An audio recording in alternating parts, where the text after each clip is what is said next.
Hello students, आज के इस वीडियो में हम बात करेंगे बीए प्रथम वर्ष के पेपर 1 जनरल साइकोलॉजी के बारे में। यहाँ पर जो आज का टॉपिक है वो ये है कि इज साइकोलॉजी अ साइंस। जब आप साइकोलॉजी की डेफिनेशन पढ़ते हैं तो वहाँ पर ये कहा जाता है that psychology is the scientific study of behaviour and mind. यहाँ पर ये जो शब्द है साइंटिफिक, इसका क्या अर्थ होता है? क्या वास्तव में साइकोलॉजी साइंस है? इस क्वेश्चन का आंसर करने के लिए हमें ये समझना जरूरी है कि साइंस क्या होता है। साइंस या नेचुरल साइंसेस जैसे कि केमिस्ट्री, फिजिक्स, बायोलॉजी, ये सभी एम्पेरिकल अप्रोच पर बेस्ड होती है। एम्पेरिकल का मतलब होता है वो इंफॉर्मेशन जो कि अनुभवों पर आधारित होती है। तो ये जो नेचुरल साइंसेस होती हैं, they basically use careful observations and experiments to gather facts and evidences. ये साइंसेस साइंटिफिक मेथड्स को फॉलो करती हैं एक्सपेरिमेंट्स करने के लिए, और साइंटिफिक मेथड्स का मतलब होता है a set of procedures used to gather, analyze, and interpret information. Because psychology is an objective study of how people behave and think, और जो information यहाँ पर collect की जाती है वो information collect करने के लिए हम यहाँ पर use करते हैं प्रयोग और वो सारे मेथड्स जो कि नेचुरल साइंसेस में यूज़ किए जाते हैं। इसीलिए मनोविज्ञान को विज्ञान कहा जाता है। तो जो इम्पॉर्टेंट फीचर्स होते हैं नेचुरल साइंसेस के, आइए हम देखते हैं वो क्या फीचर्स होते हैं जो कि ये साइंसेस यूज़ करती हैं। तो पहला जो फीचर है वो है एम्पेरिकल एविडेंसेस, अर्थात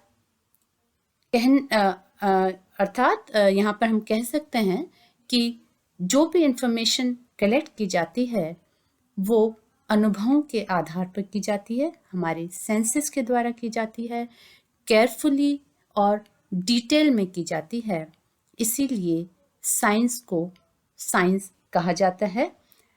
और ये जो इंफॉर्मेशन होती है ये डिटेल में इसलिए रिपोर्ट की जाती है ताकि अगर कोई अन्य इन्वेस्टिगेटर इस एक्सपेरिमेंट या रिसर्च को रिपीट करना चाहे या वेरीफाई करना चाहे तो वो इसे कर सके। जो हमारा अगला बिंदु है वो है ऑब्जेक्टिविटी या वस्तुनिष्ठता। वस्तुनिष्ठता का मतलब होता है कि जो रिसर्च होती है ये रिसर्चर के पूर्वाग्रह से फ्री होनी चाहिए। That is the researcher should remain totally unbiased in their investigation. यहाँ पर जितने भी sources होते हैं bias के, they all should be minimized so that the personal or subjective ideas can be eliminated. जो हमारा अगला बिंदु है वो है कंट्रोल।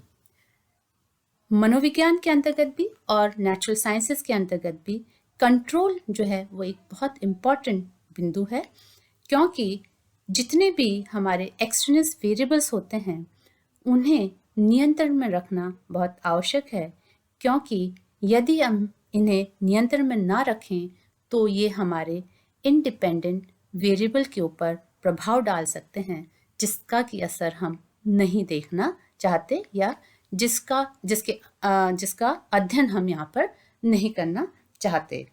तो जो all extraneous variables needs to be controlled in order to be able to establish cause and effect relationship. Next जो बिंदु है वो है hypothesis testing. There are different types of hypotheses which are made in form of statements at the beginning of an investigation so that it can be tested. तो यहाँ पर hypothesis हर research में बनाए जाते हैं और ये हाइपोथेसिस जो हैं, ये उपकल्पनाएं जो हैं, ये हमारी रिसर्च को एक दिशा देती है और इस हाइपोथेसिस को प्रूव या डिसअप्रूव किया जाता है रिजल्ट्स के आधार पर। हमारा जो लास्ट बिंदु है वो है रेप्लिकेशन। रेप्लिकेशन का मतलब होता है whether the particular finding can be repeated with different or same people on different occasions। यहाँ पर replication इसलिए important है क्योंकि if we get the same result over and over again on different occasions and by different people, it gives confidence that the results are reliable and can be used to build up a body of knowledge and theory। तो ये जितने भी points हैं, replication, hypothesis testing, control, empirical evidences, ये सभी की features मनोविज्ञान के अंतर्गत भी यूज़ किए जाते हैं, इसीलिए मनोविज्ञान को विज्ञान कहा जाता है। That's all for today. Thank you.